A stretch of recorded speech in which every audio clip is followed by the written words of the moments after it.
ವೀಕ್ಷಕರೇ ಹೇಳಿ ನೋಡಿ, 2 ಗಂಟೆಗಳ ಬಳಿಕ ಹೇಗೆ ಆಗಿದೆ ನೋಡಿ. ಈಗ ಇದನ್ನು ನಾವು ನೋಡಿ, ಪರಿಮಳ ಸೂಪರ್ ಆಗಿ ಉಂಟು. ಇದರಲ್ಲಿ ಇಡ್ಲಿ ಸಹ ಮಾಡ್ಬೋದು. ನಾವು ಹೆಚ್ಚಾಗಿ ಕರಾವಳಿಗರು ಇಡ್ಲಿ ಸಹ ಮಾಡ್ತೇವೆ. ಇದರದ್ದು ಬಹಳ ಸೂಪರ್ ಆಗಿ ಬರ್ತದೆ ನೋಡಿ. ಹೇಗೆ ಉಬ್ಬಿ ಬಂದಿದೆ. 2 ಗಂಟೆ ಸಾಕಾಗ್ತದೆ.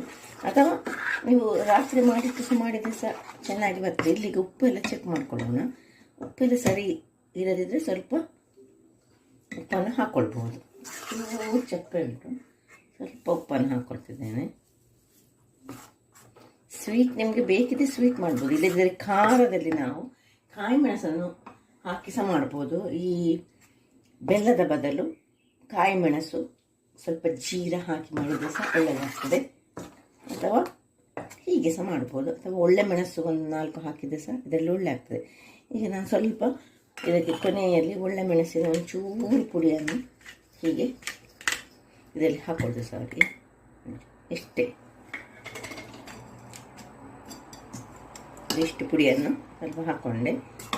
ಸ್ವಲ್ಪ ಹೆಚ್ಚು ಸಹ ಹಾಕ್ಬೋದು, ಅಥವಾ ಇಡೀ ಹಾಕಿದರೆ ಸಹ ಆಗ್ತದೆ. ಇದನ್ನು 1 ನಿಮಿಷಗಳ ಬಳಿಕ ಇಲ್ಲಿ ನೋಡಿ ಮುಚ್ಚಳ ತೆಗೆದುಕೊಂಡಿದ್ದೇನೆ ನಾನು. ಹೇಗೆ ಕಾಯ್ತಾ ಉಂಟು ನೋಡಿ.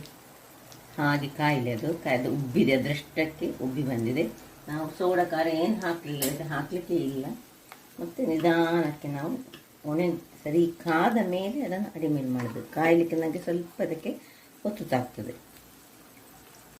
ವೀಕ್ಷಕರೇ ಇಲ್ಲಿ ನೋಡಿ, 2ನೇದು ಸಹ ರೆಡಿ ಆಯಿತು. ಎಲ್ಲವನ್ನು ಹೀಗೆ ತೆಗೆದುಕೊಳ್ಳೋಣ. ಇದು ಒಂದೊಂದನ್ನು ಹೀಗೆ ತೆಗೆದುಕೊಂಡ್ರೆ ಸಹ ಆಗ್ತದೆ ನೋಡಿ. ಇಲ್ಲದೆ ಹೀಗೆ ಸುತ್ತಿ ಒಂದು ಇದಿದ್ದರೆ ಹೀಗೆ ಸುತ್ತಿಕೊಂಡು ತೆಗೆದರೆ ಸಾಕ್ತದೆ. ಪಕ್ಕ ತೆಗಿಬೇಕಿದ್ದರೆ ಹೀಗೆ ತೆಗೆದರೆ, ಅಥವಾ ಹೀಗೆ ಕುಟ್ಟಿಕೊಂಡು ತೆಗೆದರೆ ಸಾಕ್ತದೆ. ಹೇಗೆ ಸಹ ಆಗ್ತದೆ ನೋಡಿ. ಇನ್ನು ಪುನಃ ಎಷ್ಟು ಬೇಕು ಅಷ್ಟನ್ನು ಹಾಕ್ಕೊಳ್ಳೋದು ನಾವು ನೋಡಿ. ಹೀಗೆ ಕಾದರೆ, ಇದು ಒಳ್ಳೆ ಕಾದರೆ ಚೆನ್ನಾಗಿ ಬರ್ತದೆ.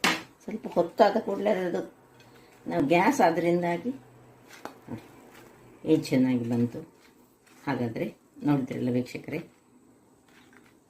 ನಾವು ಸೌತೆಕಾಯಿಂದ ಸಹ ಕರಾವಳಿಗರು ಈ ಗುಳಿಯಪ್ಪವನ್ನು ಮಾಡ್ತೇವೆ ಹೇಳಿ. ಆರೋಗ್ಯಕ್ಕೂ ಬಹಳ ಉತ್ತಮ. ಹಾಗಾಗಿ ನನ್ನ ಈ ಕುಕಿಂಗ್ ಚಾನಲ್ ನಿಮಗೆ ಇಷ್ಟ ಆದರೆ ಬೋಳೂರು ಸುವರ್ಣ ಚಾನಲನ್ನು ಲೈಕ್ ಮಾಡಿ, ಶೇರ್ ಮಾಡಿ ಹಾಗೂ ಸಬ್ಸ್ಕ್ರೈಬ್ ಮಾಡಿ. ಹಾಗೂ ನನ್ನ ಇನ್ಸ್ಟಾಗ್ರಾಮ್ ಪೇಜನ್ನು ಫಾಲೋ ಮಾಡಿ. ಧನ್ಯವಾದಗಳು.